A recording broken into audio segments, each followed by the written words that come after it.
वक्त हो चुका है बेबाक मुंसिफ का और मैं हूं आपके साथ आपका मेजबान रहीम अहमद खान। कल एनडीए की साझा प्रेस कॉन्फ्रेंस चलने के बाद सियासी गलियारों में हलचल तेज हो गई थी। बेबाक मुंसिफ में कल हमने भी प्रेस कॉन्फ्रेंस क्यों टली है इस बात को लेकर कयास आराइयां लगानी शुरू की थी, कुछ चीजों पर बातचीत बनी थी। आखिर ऐसा क्या हुआ कि प्रेस कॉन्फ्रेंस की जगह सिर्फ साझा बयानबाजी जारी की गई और इसके अंदर की डिटेल जो है वो अब दरअसल सामने आई है। जेडीयू, बीजेपी और एलजेपी रामविलास के बीच करीब 9 सीटों पर मतभेद उभरकर सामने आए हैं। सूत्रों के मुताबिक ये वो सीटें हैं जहां या तो जेडीयू के सिटिंग विधायक है या फिर पार्टी को लगता है कि उन पर तो उन्हीं का असली हक बनता है। लेकिन सीट बंटवारे में ये बीजेपी और एलजेपीआर के खाते में चली गई, जिससे नीतीश कुमार बेहद नाराज हो गए। इनमें राजगीर है, सोनबरसा वाली सीट है, अहम सीटें जो चिराग पासवान की एलजेपी को दरअसल मिल गई। इसके अलावा अगर मैं बात कर लूं तारापुर, मोरवा, टहलगांव, काराकाट, हिस्वा और बडहरा जैसी ये 9 सीटें हैं कुल मिलाकर जो मिलनी चाहिए थी दरअसल जेडीयू को, और वो एलजेपी और बीजेपी के खाते में चली गई। अब बताया जा रहा है कि जेडीयू दोबारा इन सीटों पर रीनेगोशिएशन कर रही है। और नेगोशिएशन के लिए कौन जा रहा है? लल्लन सिंह, संजय झा। सुबह जो बातचीत रही सीएम नीतीश कुमार के साथ इन दोनों चेहरों की, साफ तौर पर कहा कि अब दोबारा मुझसे तभी बातचीत करना जब इन 9 सीटों पर बात बन जाए। यह दरअसल आज सुबह हुआ है। बीजेपी से 1-2 सीटें ज्यादा मिल जाए जेडीयू को, जेडीयू यह भी चाहती है। इसी नाराजगी के चलते नीतीश कुमार ने अब नई शर्त रख दी है। सीट शेयरिंग के ऐलान के साथ साथ यह भी सार्वजनिक किया जाए कि एनडीए का सीएम चेहरा नीतीश कुमार होंगे। जिला अध्यक्ष, तमाम तरह के विधायक और जो बीजेपी के छोटे कार्यकर्ता दरअसल है या प्रदेश के जो कार्यकर्ता हैं वो दरअसल कहते हैं कि सरकार जो बनेगी नीतीश कुमार के चेहरे पर बनेगी, लेकिन आला हाईकमान की तरफ से ऐसा कोई ऑफिशियल बयान नहीं आया है। मैं बात कर रहा हूं सीधे तौर पर गृहमंत्री अमित शाह की। वो अगर कहते हैं एक बार तो चीजें सॉर्ट हो जाएगी। इसीलिए अब सीएम नीतीश कुमार यह भी चाहते हैं कि सीट शेयरिंग की जब प्रेस कॉन्फ्रेंस हो तो सार्वजनिक ऐलान भी मुख्यमंत्री चेहरे का किया जाए, यानी यह बात भी साफ तौर पर प्रेस कॉन्फ्रेंस में कह दी जाए। इधर जेडीयू के अंदर भी असंतोष दिख रहा है। सांसद अजय मंडल टिकट बंटवारे से नाराज हुए, इस्तीफा देने की पेशकश की और एमएलए गोपाल मंडल मुख्यमंत्री आवास के बाहर धरने पर जा बैठे। वो तस्वीरें भी हमने कुछ देर पहले आपको दिखाई। जब तक टिकट की गारंटी नहीं मिलेगी उठेंगे नहीं, ये दरअसल गोपाल मंडल कह रहे थे। इस बीच जीतन राम मांझी भी नीतीश के समर्थन में उतर आए। उन्होंने कहा नीतीश जी का गुस्सा जायज है, अकेला चुनाव हार नहीं फोड़ सकता। मांझी ने संकेत दिया कि वे गया की 2 सीटों बोधगया और मखदूमपुर पर अपने उम्मीदवार उतार सकते हैं। ये सीटें मिली है एलजेपी को, यानी मखदूमपुर पर अगर एलजेपी अपना सिंबल दे देती है तो जीतन राम मांझी अब धमकी दे रहे हैं कि वहां पर मैं अपने उम्मीदवार भी उतार सकता हूं।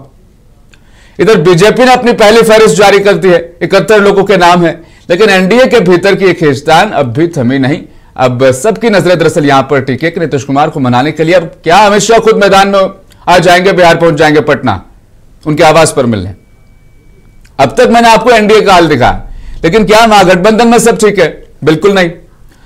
कल रात तक तो महागठबंधन टूटने की कगार पर था। हालात ये बन चुके थे कि कांग्रेस अकेले अपने दम पर चुनाव लड़ने का भी मन बना चुकी थी, क्योंकि आज जिस अंदाज में शेर व शायरी चली उसका नमूना देखिए आप। आरजेडी के राज्यसभा सांसद है मनोज झा, लिखते हैं रहीमन धागा प्रेम का मत तोड़ो छिटकाए, टूटे से फिर ना मिले, मिले गांठ पड़ी जाए। मतलब रिश्ते इतने खराब ना हो जाए आरजेडी और कांग्रेस के बीच के टूट जाए, क्योंकि एक बार अगर टूट जाए तो जोड़ने पर गांठ उसमें पड़ जाती है। अब मनोज झा की शायरी का जवाब किसने दिया? कांग्रेस के राज्यसभा सांसद इमरान प्रताप खड़ी। वो लिखते हैं पानी आग में भरकर लाया जा सकता है, अब भी जलता शहर बचाया जा सकता है। यानी गठबंधन टूटने की कगार पर पहुंच चुका था, यानी अभी वक्त है, अभी भी इसे बचाया जा सकता है इस गठबंधन को। और हमारे जो सूत्र है, मेरे जो एसेट्स हैं, वो ये बता रहे हैं कि राहुल तेजस्वी की बातचीत जो नहीं हो पाई थी कल दिल्ली में, उसके बाद महागठबंधन में बातचीत के दरवाजे लगभग बंद हो गए थे। आज दोपहर में फिर से शुरू हुए हैं, बातचीत शुरू हुई है। इस बीच कांग्रेस ने जेडीयू से भी बातचीत की है, यह भी जानकारी आ रही है। यानी मामला ऐसा है बिहार में सियासत का कि टिकट काटो तो बगावत, और नॉमिनेशन में सिर्फ 3 दिन बाकी बचे। नीतीश कुमार और राहुल गांधी दोनों ही नाराज बैठे अपने अपने गठबंधन से। यानी बिहार चुनाव शुरू नहीं हो पाया है अब तक, और तब तक शुरू नहीं होगा जब तक सभी विधानसभाओं में अलायंस अपने उम्मीदवार उतारे। आज चर्चा बेबाक मुंसिफ में बिहार की सुलगती इसी राजनीति पर दोनों जो गठबंधन है एनडीए और महागठबंधन की जो तस्वीर मैंने आपको समझाई है, इसी के इर्द गिर्द आज की पूरी चर्चा दरअसल हमारी रहने वाली है। और चर्चा में मेरे साथ शामिल हुए हैं वीणा भारती, जुड़ी हैं स्पोकपर्सन वीआईपी पार्टी से, मुकेश सहनी जो लगातार कहते हैं अपनी मांग रखते हैं, उनकी पार्टी के नुमाइंदगी दरअसल वीणा जी करेंगी। राहुल यादव मेरे साथ जुड़ चुके हैं, कांग्रेस पार्टी के प्रवक्ता है। राहुल जी, स्वागत है आपका बहुत बहुत। और हिमांशु कुमार सिंह भी मेरे साथ चर्चा में शामिल हैं, जेडीयू के युवा प्रवक्ता हैं। और बीजेपी से भूपेंद्र यादव कुछ ही देर में मेरे साथ जुड़ जाएंगे। अब दरअसल दर्शकों को मैं बता दूं, 6 नवंबर को पहले फेज की वोटिंग है और 14 अक्टूबर हो चुके हैं और लोगों को यह नहीं पता कि उनकी विधानसभा से कौन चुनाव लड़ रहा है। मामला पटना में सुलझता है तो दिल्ली में अटकता है, और जब दिल्ली में सुलझता है तो पटना में आकर अटकता है। दर्द शेर व शायरी में बयान हो रहे हैं, मीडिया में बाइट पहले संभल कर दी जा रही थी, लेकिन आजकल खुलेआम धमकियां दी जा रही है। यानी इस बार का चुनाव बहुत मुश्किल होने वाला है। इसलिए चर्चा का आगाज हिमांशु दरअसल आपसे करता हूं। 71 उम्मीदवारों की लिस्ट जो है बीजेपी ने जारी कर दी है। उधर नीतीश जी सीएम आवास पर सिंबल बांटते दिखाई दे रहे हैं। और कितने दिन लगेंगे? नॉमिनेशन में सिर्फ 3 दिन बाकी है और मामला जो है वो सुलझने का नाम नहीं ले रहा। अब आप कह रहे हैं कि मांझी जी को चिराग और उपेंद्र कुशवाहा जी को एक सीट और बढ़ा देंगे, लेकिन आप जो दरअसल 9 सीटों पर नाराज हुए बैठे हैं, ये किस तरीके से तमाम चीजें होंगी अब हल? हिमांशु जी नमस्कार। देखिए, ये अभी कुछ दिन पहले ये चल रहा था सारे मीडिया न्यूज चैनल पे कि नीतीश जी अस्वस्थ हैं, विपक्षी पार्टियां इस तरह का आरोप लगा रही थी। लेकिन अभी वही विपक्षी पार्टी ये दावा कर रही है कि नीतीश जी बहुत ही एक्टिव हो गए हैं और इसमें इन्वॉल्व होकर वो सभी को आगे से लीड करते हुए ज्यादा सीटों की मांग कर रहे हैं। इस तरह की बातें चल रही है। तो इस तरह का जो अफवाह फैल रहा है मीडिया चैनलों पे, जो विपक्षी पार्टियां फैला रही है, उनकी ये हताशा को दिखाती है। वस्तुतः वो ऐसा नहीं है। और जहां तक एनडीए का सवाल है, तो एनडीए का मतलब नेशनल डेमोक्रेटिक अलायंस। तो लोकतंत्र में जो भी विवाद से नहीं होता, यहाँ पे फैसले जो होते हैं वो संवाद से होते हैं। तो संवाद किया जा रहा है। विभिन्न जो दल है हमारे, उनके जो वरिष्ठ नेता हैं वो आपस में बातचीत कर रहे हैं, संवाद कर रहे हैं। संवाद के माध्यम से वो जो भी निर्णय है वहां तक पहुंचने का प्रयास करते हैं। तो इसको ये विवाद के रूप में दिखाना ये बिल्कुल ही भ्रांति है। एनडीए अभी बहुत ही एकजुट है और जो वरिष्ठ नेता है वो आपस में संवाद करके जो चीजें हैं उसको वो हल करने का प्रयास कर रहे हैं। और दूसरी बात, आपने बोला कि प्रेस कॉन्फ्रेंस टल गया, तो उसकी आधिकारिक सूचना नहीं दी गई थी। तो इसका सवाल पैदा नहीं होता है कि प्रेस कॉन्फ्रेंस टल गया। अगर उसकी आधिकारिक सूचना दी हो जाती तो कहा भी जा सकता था। और मांझी जी बहुत ही वरिष्ठ नेता है, सम्मानीय नेता है, तो उनका जो भी हिमांशु आधिकारिक सूचना वाला तो जो जवाब है ना, वो आपका रटा रटा है। दरअसल हमें हमारे एसेट से जानकारी मिल जाती है। प्रेस कॉन्फ्रेंस के लिए हमें इन्वाइट किया गया था, लेकिन 4 बजे वो प्रेस कॉन्फ्रेंस नहीं हुई। उसके बाद आज सुबह क्या हुआ? आज सुबह संजय झा और ललन सिंह को बुलाते हैं सीएम नीतीश और कहते हैं कि इन 9 सीटों को जब तक ये जेडीयू के खाते में नहीं आती है, आप हमसे बात मत कीजिएगा, यहां पर पहुंचेगा नहीं दोबारा से। यानी 9 सीटों को लेकर जो मामला फंसा है ना। हाँ जी जी, इसमें वास्तविकता कोई नहीं है। ये सूत्रों के हवाले से खबर है और हमेशा सूत्र सही हो जाए ये भी सही नहीं है। आप लोग के सूत्र पे इतना तो आप नहीं कह सकते हैं कि सही हो। तो ऐसा कुछ भी नहीं है, कोई नाराजगी नहीं है। संवाद चल रहा है विभिन्न दलों में और संवाद से किसी भी निर्णय पे पहुंचने का प्रयास किया जा रहा है। जो भी छोटे नहीं, हिमांशु कितने दिन चलेगा संवाद? और सिर्फ 3 दिन बचे हैं। आखिरी तारीख आ जाएगी 18 वाली नोटिफिकेशन की, जिस दिन नाम दाखिल कराए जाएंगे। बिल्कुल बिल्कुल, सभी पार्टियां अब अपने जो प्रत्याशी हैं उनका नाम जारी कर रहे हैं और कल आपको और भी देखने को मिलेगा। तो इसमें इस तरह का कहना कि अभी 3 दिन बाकी है, तो अभी 3 दिन काफी समय होते हैं। बढ़ रही है हम तो, क्यों आलमों की 1-1 सीट और बढ़ रही है। देखिए, ये तो वरिष्ठ नेता है, वो आपस में मैं जैसे बोला कि संवाद के माध्यम से चीजों को करने का प्रयास किया जा रहा है। तो इसके लिए दरअसल एक और जवाब मैं आपसे चाहूंगा हिमांशु। पूर्णिया से निर्दलीय सांसद पप्पू यादव, कांग्रेस के लिए उनका दिल धड़कता है, भले ही वो निर्दलीय चुने गए हों, लेकिन बात दरअसल ये है कि वो जिस फैक्टर को मीडिया के सामने रख रहे थे, उसके बाद चीजें और ज्यादा फंस गई है। वो ये कह रहे थे कि 101 पर तो लड़ रही है जेडीयू, लेकिन 142 पर लड़ रही है Bharatiya Janata party. H factor, यानी चिराग पासवान अपने आप को हनुमान बताते हैं प्रधानमंत्री मोदी का, वो उनकी सीटों को दरअसल वहां पर काउंट कर रहे थे कि 101 प्लस 29 चिराग की और 6 इनकी, यानी 142 सीटों पर लड़ रही है भारतीय जनता पार्टी। और अब जेडीयू का सफा है, इसलिए नीतीश कुमार को भी इधर उधर भागना पड़ेगा। और ये जो नाराजगी दिख रही है ना हिमांशु, ये शायद उस वजह से भी है।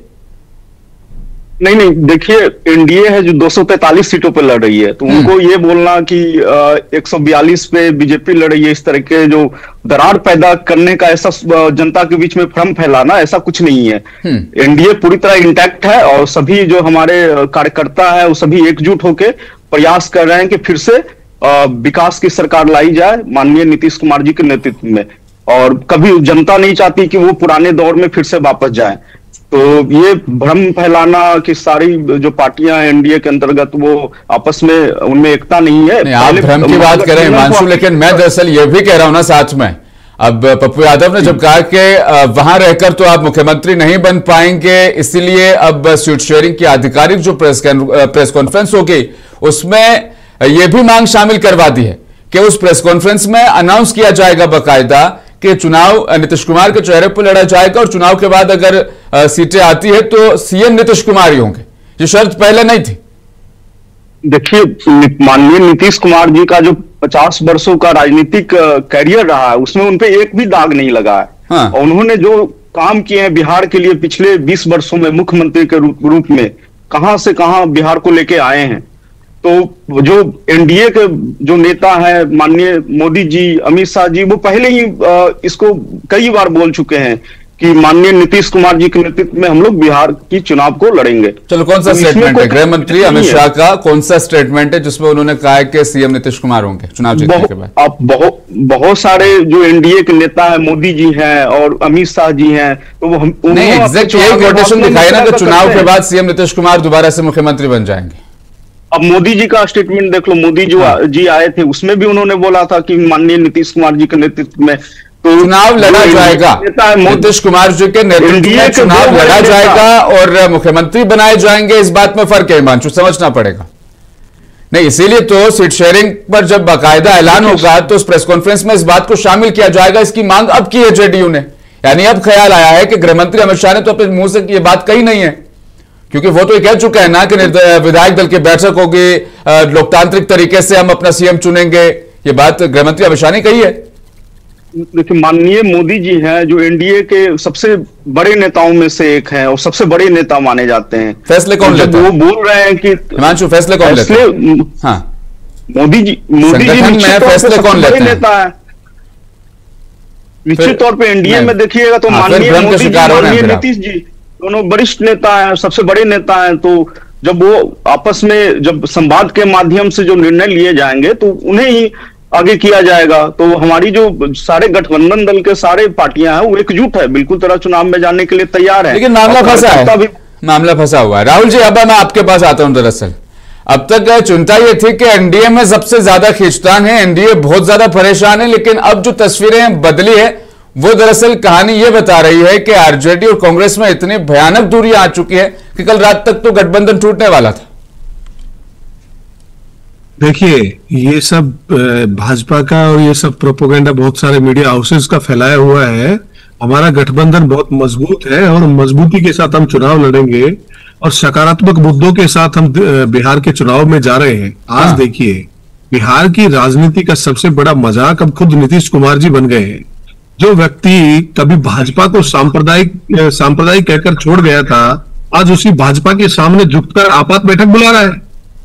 नहीं, ये कोई गवर्नेंस मीटिंग नहीं थी, ये कुर्सी बचाओ मीटिंग थी। अब भाजपा नीतीश जी को मुख्यमंत्री नहीं, क्लर्क की तरह ट्रीट कर रही है, जैसे वो उनके क्लर्क हो। धर्मेंद्र प्रधान कहते हैं कि 99% राहुल जी इस पर नहीं, आप जो बता रहे हैं दरअसल इस पर भी मैं आ जाऊंगा, इस पर भी मैं आ जाऊंगा। लेकिन हिमांशु ने जिस तरह से गठबंधन से जुड़े हर सवालों का जवाब दिया, मैं आपसे भी चाह रहा हूं कि कम से कम पहले वहां क्लियरिटी आ जाए, फिर राजनीतिक हम लोग की तरफ भी चले जाएंगे। मनोज झा आरजेडी के राज्यसभा सांसद है, वो कहते रहीमन धागा प्रेम का मत तोड़ो छिटका, टूटे से फिर ना मिले गांठ पड़ी जाए, है ना? समझ रहे हैं आप बात को? यानी कल रात तक आपका ये महागठबंधन जिसके आप हुंकार भर रहे थे टूटने वाला था। और टूटने वाला क्यों था? क्योंकि आपके राहुल गांधी तेजस्वी यादव से नहीं मिले। क्यों नहीं मिले? क्या वजह थी?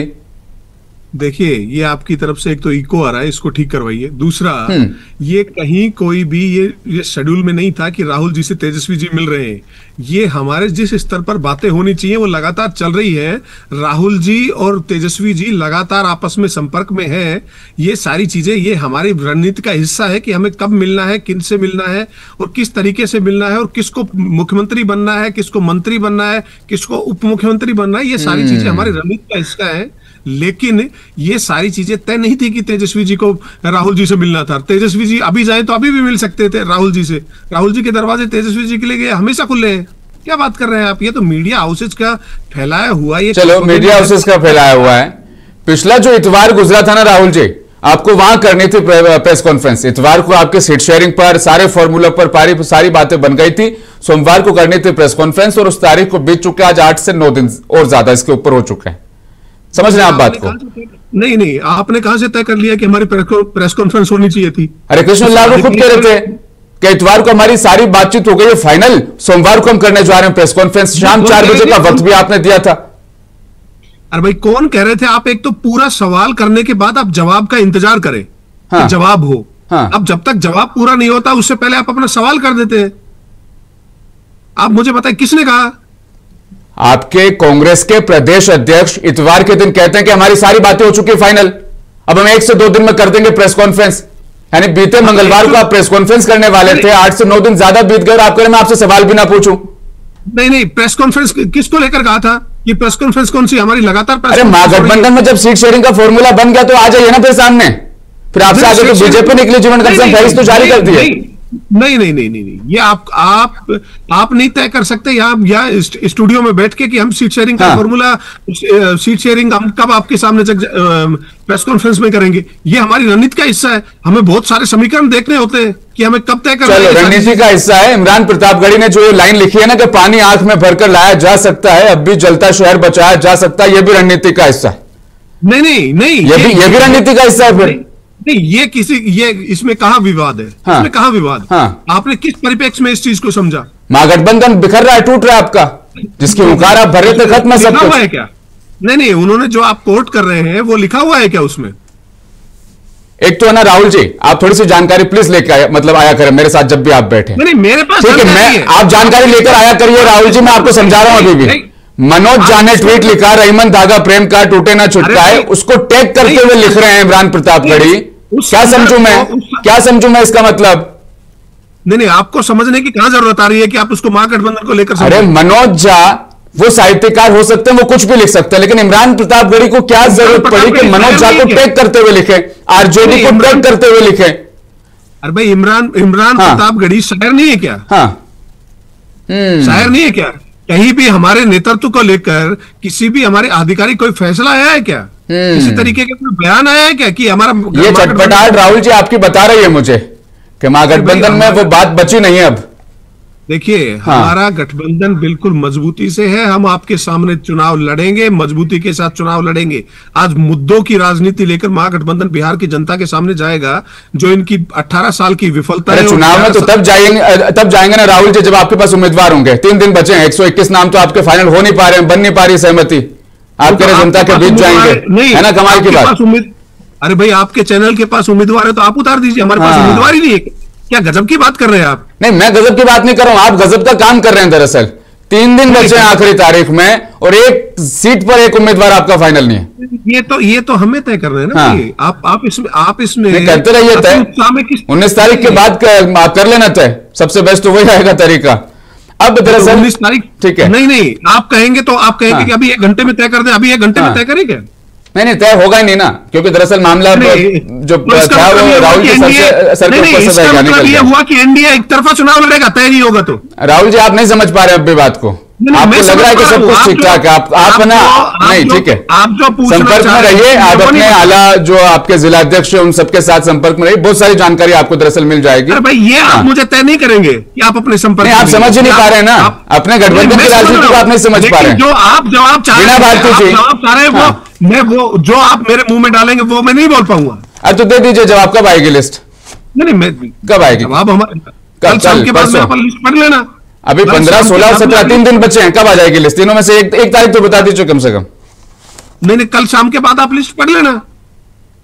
चलो कल शाम के बाद, यहां तक तो कम से कम बात आई आपके। अब वीणा भारती जी आपके पास, मुकेश सहनी जी सब कुछ ठीक ठाक चल रहा है, बार बार वो जो कह रहे हैं सारी चीजें बिल्कुल बराबर है, लेकिन अब जो मामला है आरजेडी दरअसल अपने खाते से वीआईपी को सीट नहीं देना चाहती। वो चाहते हैं कि आपको अगर कुछ लेना है तो कांग्रेस से मांगे, और कांग्रेस से आपकी बात भी दरअसल बन नहीं रही है। ये कहा कि आपने सुनी है कि तेजस्वी यादव नहीं दे रहे हैं, नेता प्रतिपक्ष तेजस्वी यादव नहीं दे रहे हैं बीजेपी सुप्रीमो शरद मल्ला को टिकट, ये कहां से सुन लिया? कहां से आए सूत्र? कौन सी जगह से आपने सुन लिया? हमारे नेता तो अपने मुख से किसी मीडिया कर्मी को नहीं बोला, कहीं पे नहीं बोला। आपने कैसे सोच लिया? दोनों भाई दिल्ली से लौटे हैं, 7 फ्लाइट में लौटे हैं, और आप कह रहे हैं कि तेजस्वी यादव कह रहे हैं कि सीट नहीं देंगे। ये कौन सी बात होगी? नहीं बात, ये तो सूत्र से भी बाहर की बात है, पवन हनुमान की बात है, ये कहां की बात है? जी ये कहां की बात है? नहीं वीणा भारती जी, आप 40-45 से 30 पर आए, 30 से अब 18 पर आ गए, लेकिन अब भी आरजेडी करे ना कि 8, अगर 8 से ज्यादा चाहिए तो कांग्रेस के हिस्से वाली ले लो, हम आपको 8 देना चाहते हैं सिर्फ। सुनिए मेरी बात भी, आप ध्यानपूर्वक सुनिए। हाँ, यह 8 की बात भी नहीं है। हमारे नेता महागठबंधन में कंफर्टेबल है, और कोई भी नेता महागठबंधन में है जो कोई भी असमंजस में नहीं है, अनकंफर्टेबल नहीं है। हमारे नेता को जो पर्याप्त सीट मिलेगा उसमें वो संतुष्ट है, पूरी वीआईपी पार्टी संतुष्ट है, हमारी महागठबंधन की पार्टी संतुष्ट है, कोई नाराज नहीं है। देर आएंगे लेकिन दुरुस्त आएंगे। लेकिन वीणा भारती जी, अब दरअसल मैं जो देख पा रहा हूं कि जब आप एनडीए में थे वहां भी आपको दरअसल वही वाली सीटें मिलती थी जो सबसे ज्यादा मुश्किल थी, वहां पर आपका जीतना बड़ा मुश्किल हो जाता था, इसलिए आप भाग करके फिर महागठबंधन में आए। यहां भी दरअसल वही हो रहा है, आपको चाहिए कितनी थी, मांगी कितनी थी, अब मिल कौन सी रही, और वो भी वो सीटें जहां पर फंस रही है कांग्रेस और आरजेडी दोनों।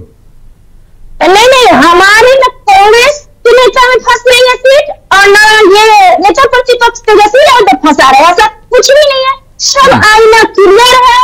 वो जो हमारा एक कार्यकारिणी बैठक हुआ था, तो हम लोगों ने अपना मन से ऐलान किया था कि हमको इतना सीट चाहिए, उससे कम बेसी है, हम लोग तो उसमें खुश है।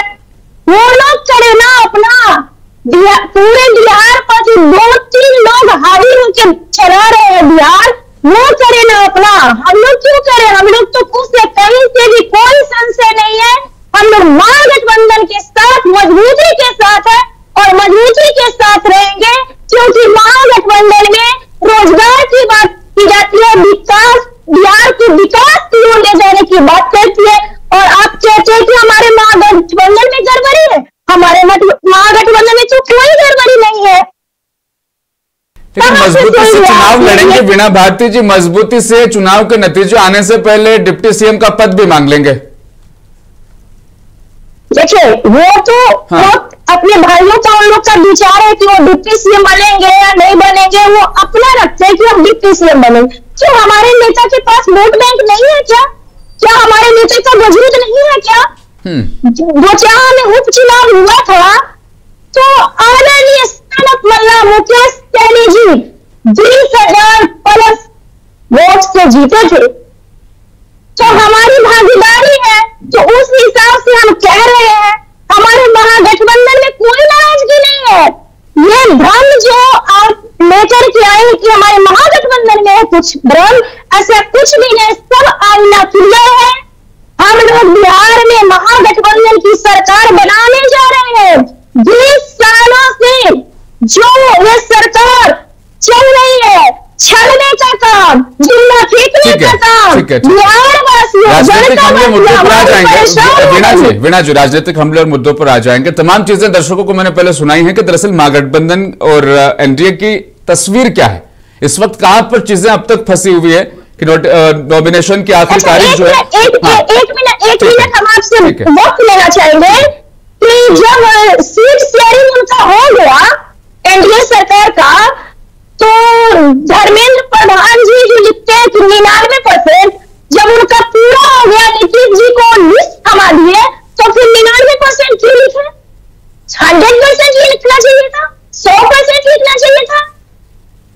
नीतीश जी को हाथ में वो थमा दिए लिस्ट, इसीलिए नीतीश जी नाराज हो गए और उन्होंने बैठक बुलाई अपने आवाज पे, क्योंकि उनको तो सब सीट शेयरिंग करके सिर्फ लिस्ट हाथ में थमा दिया। भाजपा क्यों उनके साथ दांव पेच खेल रही है? हम लोग क्यों सुलझे? हम लोग तो सुलझे हुए हैं। महागठबंधन के तमाम जो घटक दल है सब हम लोग एक साथ है और सुलझे हुए हैं जी। कहां से आप सुन रहे कि महागठबंधन में कोई गड़बड़ी है? किसने कहा कोई गड़बड़ी है? ना राहुल गांधी जी ने कहा, ना दीपांकर भट्टाचार्य जी ने कहा, ना मुकेश सहनी जी ने कहा, ना तेजस्वी यादव जी ने कहा। तो ये कहां से उड़ के आ जाती है न्यूज? मुझे तो समझ में नहीं आता।